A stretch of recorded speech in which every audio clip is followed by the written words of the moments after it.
En esta sesión vamos a hablar sobre la manufactura sustractiva, teniendo en cuenta todos los temas que ya hemos dado de introducción sobre la manufactura de la industria 4.0 o la fábrica del siglo XXI, que fue lo que hablamos en la presentación pasada. Vamos a tener en cuenta solo los elementos que distinguen a esta manufactura sustractiva, cuáles son sus características principales y las tecnologías más reconocidas en estas, de igual manera que las propiedades que las identifican y las acompañan. Iniciemos con esta sesión. Para hablar de manufactura rápida, siempre tenemos que entender este tipo de elementos o este tipo de características. Es un conjunto heterogéneo de tecnologías que son automatizadas. Siempre parten de una representación geométrica tridimensional de un objeto, o sea, partimos de un modelado o de un elemento tridimensional hecho a partir de un software 3D. Y lo que caracteriza a estas tecnologías de manufactura rápida es que realizan en menor tiempo y en menor costo más bajo con respecto a las tecnologías tradicionales, que es lo que consideramos como tecnologías tradicionales: inyección, rotomoldeo, de pronto torneado a mano, no bajo un control numérico, etc. En estas gráficas lo que encontramos son simplemente unos elementos que nos permiten identificar y comparar ciertas tecnologías. La línea roja nos permite identificar las manufacturas aditivas, en este caso, como son impresión 3D. La línea gris clara nos permite identificar las manufacturas subtractiva, como puede ser un CNC o un corte láser. Y la línea gris oscura nos permite identificar otro proceso, como es formado a través de un molde de inyección. ¿Listo? Sobre este eje tenemos el costo de las partes y sobre este el número de partes que se produce. Si ustedes se dan cuenta con esta gráfica, lo que observamos es simplemente dos variaciones muy importantes. Primero, con las tecnologías de manufactura aditiva, vemos que los costos casi siempre se mantienen independiente del número de partes que se producen. En el caso de las tecnologías sustractivas, hay una inversión inicial o unos costos elevados para el número de piezas, pero este se empieza a reducir e incluso a mantener a cierto nivel cuando aumentamos ese número de partes. Con las tecnologías como puede ser inyección, tenemos que hacer una inversión inicial muy alta y esto se tendría que aplicar a un número de partes muy elevado. Por eso es que normalmente en temas de inyección o en temas de rotomoldeo tenemos que pensar en una producción de cierto número de piezas para cubrir los costos que están asociados a estas, como pueden ser los moldes. En la gráfica de abajo ya observamos otro tipo de procesos que están caracterizados en estas tecnologías. Por ejemplo, cuando teníamos que hacer un diseño, teníamos que pasar por cada uno de estos procesos para poder llegar al producto final. Entonces teníamos que tener un diseño 3D, después teníamos que seleccionar la herramienta, prepararla para soldadura, hacer las uniones, soldarla, hacer los agujeros.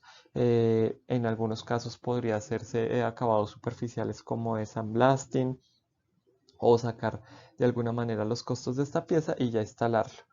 Con tecnologías, por ejemplo, de impresión 3D en metal, partimos de un elemento que es un CAD, un diseño CAD, lo llevamos a una tecnología que es impresión 3D. Y por último hacemos la instalación. Entonces fíjense cómo muchas de estas etapas se ven eliminadas o se ven sustituidas por las tecnologías de manufactura rápida. ¿Y qué podemos hacer con esto? De igual manera, como veíamos en la gráfica anterior, aquí tenemos dos procesos que podemos comparar. En un inicio tenemos una tecnología tradicional con la que se produce este pato de hule. Este pato de hule se produce con un molde de inyección y tenemos unos costos asociados. 10.000, que es lo que cuesta el molde, y más o menos $10.000, y más o menos 20 centavos por cada material, del material de cada pato. Esta línea representa cómo es el ciclo de esa producción de ese pato. Entonces, si yo voy a producir unas unidades muy cortas, pues voy a tener que asumir todos estos costos asociados a esas unidades. Si voy a producir una unidad, pues prácticamente me va a costar lo que me costó el molde y el material del pato. Pero si empiezo a producir más unidades, pues esto empieza a decaer y este costo empieza a decaer hasta pasar por debajo de los $10. Tenemos la otra tecnología, que en este caso es la de impresión 3D. Entonces aquí tenemos que el costo es aproximadamente 20 de acuerdo al tiempo y el material que se imprima en este caso, y pues obviamente también muy relacionado con la tecnología. Y este costo siempre va a ser constante, independiente haga una pieza, 100 piezas o 1000 piezas. ¿Qué es lo que tenemos entonces en este sentido? Tenemos una cantidad de elementos que nos permiten tanto ahorrar tiempo como también pensar en bajos volúmenes de producción. Esta área azul lo que nos permite identificar es esos volúmenes de producción y decir qué puedo hacer pensando en que puedo hacer pequeñas series o pensando en que puedo hacer elementos a medida o elementos personalizados. Esta área naranja nos permite también identificar unos costos que están asociados a esas ventajas. Son unos temas de tiempo, unos temas de presupuesto que los puedo aprovechar para desarrollar otro tipo de productos y que se pueden volver una ventaja competitiva muy diferenciadora a la empresa al utilizar los temas de tecnología o las tecnologías de manufactura rápida. Entonces, en este ejemplo muy sencillo, que es un caso de la vida real, cuando teníamos la impresora 3D, hicimos este ejercicio con una empresa. Él normalmente hace moldes de inyección y hace piezas en inyección para bicicletas para niños. Esta es una bicicleta que es una silla portamuñecos en la que los niños simplemente las colocan en la bicicleta y las lleva a diferentes puntos de los muñequitos. El proceso tradicional que él hacía era pagaba a un diseñador, un diseño inicial, más o menos 1.000.000 de pesos, para que le diseñara la pieza y esto tomaba unos 2 días. Luego mandaba a hacer el molde con esta pieza. Ese molde más o menos para esta pieza costaba unos 10 millones de pesos y se demoraba unos 5 semanas en este caso en producción. Luego de que ya tenía el molde listo, hacía unas pruebas de inyección y unas preseries. Estas pruebas de inyección y unas preseries les tomaba más o menos 1.000.000 y unos 2 días.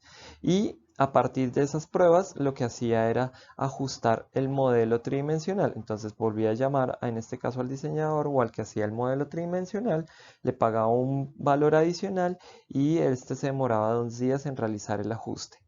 Con estos ajustes él devolvía el molde a la fábrica para que le hicieran los ajustes al molde y este arreglo pues podía costar entre unos 4 o 5 millones y se demoraba unas 2 semanas. Luego de todo esto ya podía iniciar la producción de esta silla, teniendo un total de 17 millones de pesos y unas 8 semanas en producción. Para este proceso lo que hicimos fue intervenir en una de las etapas con la tecnología de impresión 3D FDM. Entonces igual tenemos el diseño tridimensional, pero lo que hicimos fue imprimir antes de cualquier cosa el modelo en este caso. Y lo que hicimos fue eliminar todo el resto de etapas para poder validar de alguna manera y ajustar todo el diseño. Entonces imprimimos esta, se demoró más o menos 8 horas de impresión, o sea, lo entregamos al otro día, costó entre 500 y 600.000 pesos este modelo y lo que hicimos fue llevárselo. Al otro día él llamó al diseñador y lo que dijo fue, bueno, ajustemos estas curvas, eliminemos estos elementos, le pagó obviamente lo mismo que le había pagado acá por el arreglo o el ajuste del modelo tridimensional, se demoró también unos días, pero lo que ganó fue que ya se envió la producción del molde final y pasó a producción, ya no hizo unas preseries. Aquí tenemos unos costos asociados más o menos de 12 millones y medio y unas 6 semanas. ¿Qué fue lo que me ahorré? Pues prácticamente casi 5 millones de pesos y 2 semanas de tiempo, que es lo que les decía, se puede utilizar como factores para poder innovar y para poder cambiar de alguna manera las estrategias que tengo en la empresa y aprovechar al máximo las bondades que puedo tener con estas tecnologías de producción.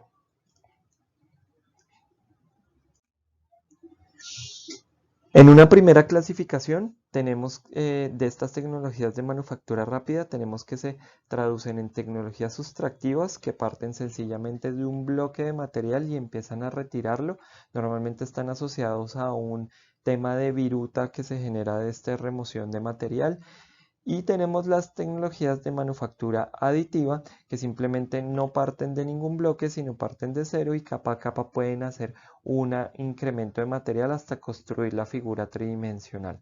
Estas son esencialmente las dos diferencias y es una clasificación, digamos, muy general a lo que se puede tener en estas tecnologías de manufactura rápida.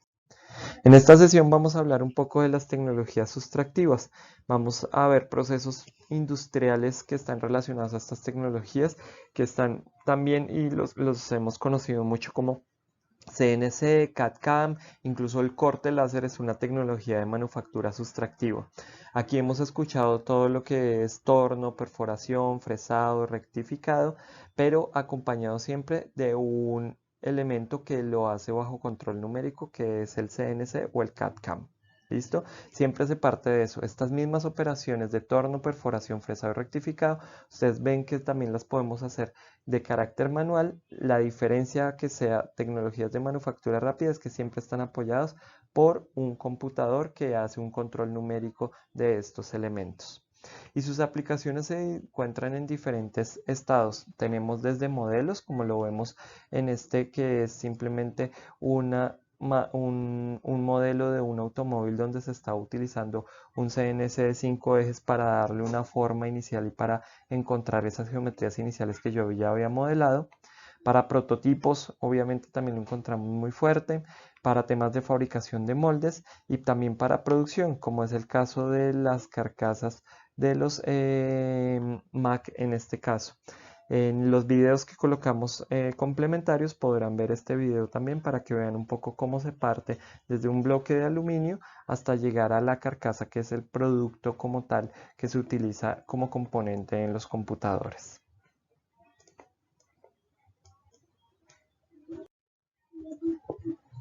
Bien, bajo estas tecnologías de CAD/CAM hay que hay que tener en cuenta que hay un diseño del proceso y este proceso no es sencillo, no es simplemente poner a imprimir un archivo o escoger una herramienta o un material para hacerlo, sino que hay que entender muchos elementos que están involucrados en él. Primero, la elección de unos ciclos. ¿Cuántos ciclos voy a fabricar? ¿Esto qué quiere decir? Que yo no voy a empezar a fabricar una pieza o un componente de una vez con la herramienta que me va a dar el acabado, porque si no tomaría mucho tiempo. Primero hago unos pasados con una herramienta muy gruesa o de un diámetro mayor, luego paso con otro tipo de diámetro, con otro tipo de herramienta y luego sí doy los acabados finales con otros tipos de herramientas. Entonces eso me implica cuántos ciclos debo pasar para producir cierta pieza. También los parámetros que hay que en cada proceso. ¿A qué se refieren con estos parámetros? Las revoluciones que debe tener la herramienta, la velocidad de avance, la capacidad de corte y eliminación del material sin que se deforme, porque pues existen unos temas de resistencia y demás. Tengo que entender que hay una cantidad de parámetros y una cantidad de elementos que debo hacer y cuál es el paso a paso de esos elementos. Y debo saber escoger entre estas tres cosas: la herramienta, los equipos y la máquina. Entiéndanlo de esta manera. La herramienta va a ser en este caso, si yo voy a hacer un agujero en una pared, la herramienta en este caso va a ser la broca que voy a utilizar. El equipo se relaciona mucho con el taladro y la máquina se relaciona con quien opera ese elemento, que en este caso voy a funcionar yo como máquina. Entonces fíjense que estos tres elementos son muy diferentes y cada uno de ellos dan un resultado diferente a lo que puede ser la elección del diseño del proceso. Luego tenemos un tema de verificación. Entonces, antes de pasar a la producción de esta pieza se tiene que hacer una verificación geométrica.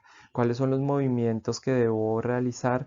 ¿Cuáles son las interferencias que puedo tener entre mi herramienta o entre mi equipo con respecto a los pasos que voy a hacer para llegar a un resultado? Y esto se evalúa en diferentes aspectos. Se puede evaluar de manera virtual, mirando cuáles son los recorridos que voy a generar con esta herramienta y también qué es lo que voy a hacer en ese paso a paso, pero también lo puedo hacer de manera física mirando qué intervenciones pueden suceder con nuestros equipos. Tenemos unos elementos cinemáticos, estructurales y térmicos. ¿A qué se refieren?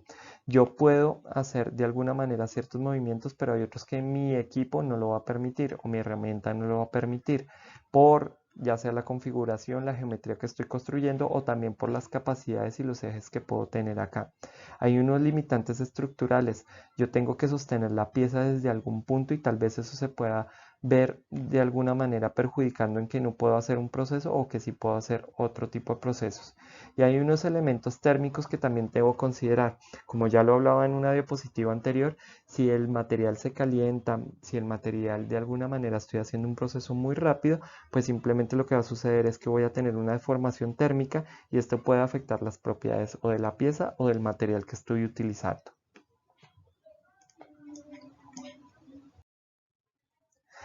Después viene un tema de implementación, este diseño del proceso. Entonces aquí tengo que escribir el programa de elaborar. ¿Qué es ese programa? Es una generación de códigos que me identifican cuáles son los procesos y cuáles son las etapas y cuál es uno de los ciclos. Esto nos permite identificar unos movimientos y unos tiempos dentro de esa implementación del proceso. Y por último, pues viene la verificación del programa. Es validar a través de un software o a través de unas simulaciones cómo va a ser los movimientos de esta pieza y cuánto tiempo me puede tomar o cuáles son las herramientas necesarias para hacer cada uno de los ciclos que debo realizar. En los videos adjuntos a esta sesión encontrarán algunos de los elementos que se consideran en todo este diseño y proceso con unos videos que manejan máquinas de 3 ejes o de 5 ejes. Bien, en todos estos procesos que hemos hablado siempre es característico un tema de la viruta y siempre van a estar presentes unos elementos, lo que les decía, un bloque de material que está sin procesar y con el cual yo voy a desbastar o yo voy a quitar una cantidad de material para llegar a mi objeto. Tengo una máquina o instrumento que me sirve para generar ese tipo de elementos, tengo una herramienta y tengo un equipo, que ya vimos un poco las diferencias de esto. Y todos los procesos industriales de eliminación de viruta están caracterizados por eso, en especial los de tecnologías de manufactura sustractiva, que tienen acompañamiento de un CAD/CAM. ¿Y cuál es el objetivo de esta eliminación de viruta? Pues simplemente partir de ese material en bruto para obtener esa geometría deseada. Y para obtener esa geometría, pues simplemente debo retirar todo ese material que no es necesario. En los últimos procesos, pues realmente lo que se hacen es componentes mecánicos de alguna manera y pues de hecho pues cualquier arranque de viruta permite obtener una buena precisión que se divide en dos elementos. A un nivel macrogeométrico, donde tengo unas tolerancias, unos ajustes y unas dimensiones, y a un microgeométrico, donde vemos unos posibles acabados superficiales o unas rugosidades. Este caso es un caso bastante distinguido, es un fabricante de componentes de alta gama para motocicletas, una empresa italiana llamada Rizoma, que utiliza ese nivel macrogeométrico, esas tolerancias geométricas y esas dimensiones, y también esos recorridos que hace la herramienta para darle un acabado estético como el que ven en la imagen, donde se notan las ondas que ha dejado el trazo de esa herramienta. Pero también van a encontrar otro tipo de objetos que tienen acabado tipo espejo o muy brillante, y esto ya se refiere a un microgeométrico, donde hay una rugosidad nula o muy lisa o un acabado superficial muy brillante, y esto también se puede lograr con este arrancado, con esta eliminación de viruta. Hay que tener en cuenta que esta eliminación de viruta no es simplemente poner una herramienta y seguetear de alguna manera o poner una herramienta a arrastrar un material, sino que hay unos movimientos que se deben considerar entre la herramienta y la pieza de trabajo. Ya les comenté una de las posibles cosas que podía suceder, que era, por ejemplo, el calor que se puede generar en esta eliminación de viruta, y hay que tener en cuenta unas velocidades de avance y unas revoluciones de giro para no dañar las propiedades del material y también no retirar más material del que debo. La herramienta siempre va en contra de él y se encuentra frente de este material que voy a retirar. La superficie del material prácticamente lo que hace es deformarse plásticamente y la separa de mi bloque o de mi pieza de trabajo, y por eso se transforma en viruta. Y la viruta normalmente tiene unas características, ustedes pueden hablar con centros de mecanizado y demás y van a ver que dicen y hablan muy bien sobre la viruta y cómo se retira el material. Esto indica que tengo un buen proceso de avance, que lo estoy haciendo a una velocidad adecuada y que fluye bastante bien la herramienta sobre la zona de procesamiento. Entonces, retirar esta viruta también tiene mucha ciencia, porque debo calcular muchos ángulos, muchas tolerancias que debo tener en cuenta. El filo también es uno de los temas importantes, y cuánto material debo desprender a medida que hago ese avance en el retirar el material. Entonces, si ustedes miran todos los temas de eliminación de viruta o de acabados de material, van a darse cuenta que hay muchas consideraciones que se deben tener en cuenta en este caso. El chorro por corte de agua es una tecnología sustractiva que esencialmente utiliza agua a alta presión y la dispara a través de un orificio de rubí o de diamante hacia una cámara de mezcla. Esta cámara de mezcla lo que hace es crear crear un vacío y en algunos casos, según la tecnología que se escoja, como ya lo vamos a ver más adelante, atraer arena en pequeñas granate o en pequeñas granulometría que la dispara atraerla hacia la corriente de agua y dispararla hacia la lámina que se va a cortar. Esta máquina también es controlada a través de coordenadas CNC y en algunos casos podemos encontrar máquinas de hasta 5 ejes, los ejes X, Y, Z y una rotación de ángulos para hacer cortes en ángulos sobre las superficies laminares que vamos a cortar. Esta tecnología de Water Jet Cutting tiene dos principales variaciones. Una, donde se hace un corte con agua pura o chorro de agua no abrasivo, que se utiliza principalmente para cortar materiales blandos como son caucho, espumas, eh, flexibles, cuero, textiles y alimentos. El agua, como lo explicamos, se presuriza a una presión muy alta y se fuerza a través de un pequeño orificio para formar esa corriente de corte intenso. Como lo podemos ver en este diagrama, en algunos casos lo que podemos ver es no tener este elemento abrasivo o no tener este elemento que alimenta en nuestro caso la arena, sino simplemente solo el chorro de agua que pasa a través de ese orificio y se mantiene a una distancia del material para realizar el corte. En cambio, en el corte de agua, en el corte por chorro de agua abrasivo, lo que hacemos es agregar al cabezal un material abrasivo que en muchos casos es arena, granito o otros materiales cerámicos. Lo que va a suceder en este caso es que en la alimentación de este chorro se coloca ese material abrasivo y se alimenta a través de vacío con el agua a presión, lo que permite tener en este caso una herramienta más potente y coherente con cortes en láminas, por ejemplo, de losas, aceros dulces, aceros inoxidables, aluminio, láminas de metal, vidrio e incluso cerámica o mármoles. Pasamos a algo más cercano como lo que podemos tener en un laboratorio de modelos o prototipos o en un Fab Lab y son las tecnologías de fabricación digital. También se pueden elaborar piezas bidimensionales a partir de archivos digitales. También están denominadas como tecnologías o técnicas de fabricación sustractiva porque pues al final lo que hacen es retirar el material para separarlo de una unidad principal, sea una unidad laminar o sea una unidad en bloque. ¿Listo? Igual se parte de un archivo digital y también se parte de un control numérico que tienen este tipo de máquinas. Allí podemos encontrar dos procesos que son muy característicos y con los cuales se han relacionado fuertemente tal vez en el trabajo en el laboratorio. El primero es el corte láser, que es simplemente una separación térmica, donde el corte láser influye e incide sobre el material y lo que hace es calentándolo con una fuerza, una potencia que tiene el láser de tal manera que lo derrite o lo vaporiza. Él sigue una trayectoria que es lo que hace separar el material del bloque o el proceso que tengo, del bloque que tengo, perdón.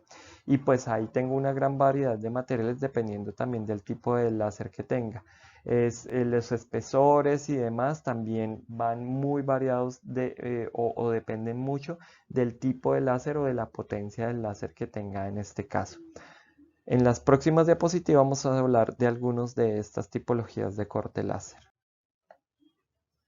El primero que encontramos es el CO2 o el láser a gas, que normalmente es el que encontramos, por ejemplo, en el laboratorio de modelos y prototipos.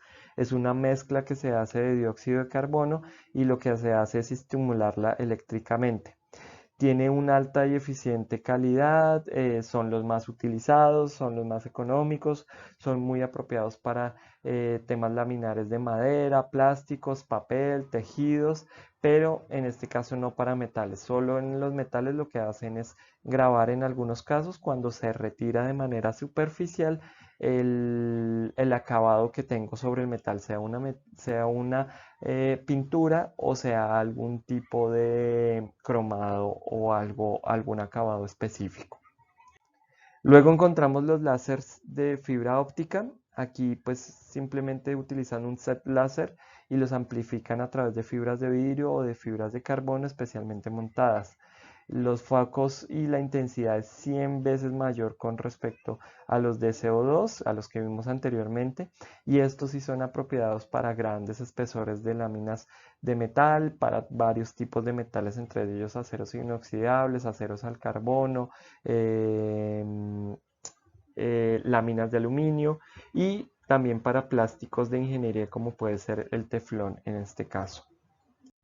Y por último encontramos los láser de cristal. Estos lo que utilizan, lo que tienen como características son que son bombardeados por diodos, tienen una alta potencia como los de fibra, pero tienen una vida útil un poco más reducida. En este caso se utilizan mucho para metales plásticos y en algunos casos para piezas cerámicas. ¿Qué ventajas tiene? Pues ya seguramente ustedes lo han experimentado con la cantidad de materiales que se pueden trabajar en el laboratorio, por lo menos solo con el CO2. Ahí puedo trabajar desde cuero, papel, tones, varios tipos de maderas, acrílicos, poliestirenos, diferentes acabados de estos poliestirenos que vienen en diferentes colores y espesores. En algunos casos y dependiendo obviamente de lo que yo vaya a hacer, no es necesario un procesamiento posterior. Por el tipo de lente y por el tipo de láser que se utiliza también tenemos una alta precisión. Aquí no hay desgaste de las herramientas, simplemente tenemos un desgaste del CO2 en este caso, que es lo que es el consumible de alguna manera de este equipo y se debe reemplazar cada cierto número de años o cada cierto número de horas de uso. Es fácil de instalar de alguna manera. Estos equipos se pueden utilizar en entornos de oficina. Generan menos contaminación que otros procesos de desbaste por la cantidad de partículas o por los tiempos incluso que toman al utilizar estos equipos. Y pues además de cortar, también se puede marcar sobre estos materiales y grabar con esta misma máquina, incluyendo otros materiales como puede ser vidrio o metal, como ya les había comentado. Otra de estas tecnologías sustractivas que pues aquí me gustaría resaltar que ya contamos con esta tecnología en el laboratorio de modelos y prototipos es el router CNC. Aquí lo que hacemos es una separación mecánica que utiliza herramientas. Ya lo hemos visto con los temas de CAD/CAM, pero en este caso esta es más centrada a lo que puede ser un tema de laboratorio, un tema de fabricación digital como lo habíamos hablado. Y lo que hace es guiar el material, guiar esta herramienta sobre el material desbastándolo y separándolo del bloque original. El router guía la herramienta en una trayectoria que yo he definido también en un archivo 3D o en un archivo vectorial. Es posible también aquí hablar de una cantidad de materiales. El tipo de material que se pueda cortar depende de la herramienta, o sea, de la fresa o la broca que yo vaya a utilizar. Y también, obviamente, de lo robusta que sea la máquina, porque pues de alguna manera el espesor del material hace que los procesos sean o más lentos o la herramienta o la selección de la herramienta y de los diámetros también hace que sean procesos más lentos y que la máquina no resista toda esta cantidad de movimientos por tiempos prolongados. Entonces por eso es que se habla de la robustez de la máquina. Aquí estas máquinas pues la mayoría tienen tres ejes, un eje Y que es vertical, un eje X que es horizontal y un eje Z que me da simplemente la profundidad con la que puedo trabajar. Las posibilidades de desplazamiento en el eje Z pues dependen en el eje X y Y dependen de ese tamaño de la cama o de esa área que trabaja y del eje Z pues de la altura que me permita trabajar esas herramientas. Graduando esa altura pues yo puedo hacer cortes, yo puedo hacer grabados, yo puedo hacer tallados, yo puedo hacer perfiles, canales y hay que tener en cuenta que aquí siempre vamos a tener unas tolerancias que vamos a perder en este caso. Y pues según el tipo de broca o el tipo de fresa que seleccione, pues puedo hacer diferentes tipos de operaciones como la que ya han escuchado, barrenos, ranuras, perforaciones, cortes pasantes, figuras de alto y bajo relieve. Pues de acuerdo también al material, yo tengo que escoger una broca o una fresa adecuada para trabajar adecuadamente en este proceso. ¿Cuáles son estas ventajas o cuáles son estas características? Pues también aquí tenemos adecuado muchos tipos de materiales y muchos campos de trabajo. Hay una alta maniobrabilidad en este caso y flexibilidad, depende de las brocas y de los tipos de brocas y los grandes diámetros que tenemos o profundidades o incluso tipologías, cabezas redondas, cónicas, etcétera. Los acabados finales son muy buenos, también depende mucho del uso y buen manejo de esas brocas. Los bloques se pueden trabajar, también se pueden trabajar temas laminares, pero pues en general permite mayor versatilidad con materiales de gran espesor en comparación con el corte láser. Y pues tenemos también una gran multitud de procesos además de cortar. Hay grabados, hay ¿qué? Hay altos y bajos relieves de diferentes elementos. Según la herramienta yo puedo generar unas características o unas texturas sobre las piezas y eso lo permite también este tipo de tecnología como es el router CNC. Con esta última diapositiva terminamos ya todo lo que es el tema de manufactura sustractiva. En nuestra próxima sesión vamos a ver todo lo que es las manufacturas aditivas, también llamadas como impresión 3D, que se caracterizan por tener este proceso. Pues coloco esta diapositiva para que ustedes un poco, sé que ya están familiarizados con todas estas tecnologías de impresión 3D, pero revisen un poco cuáles son estas características que debe tener ese proceso para ver si todas las tecnologías que ustedes conocen cumplen con esas características.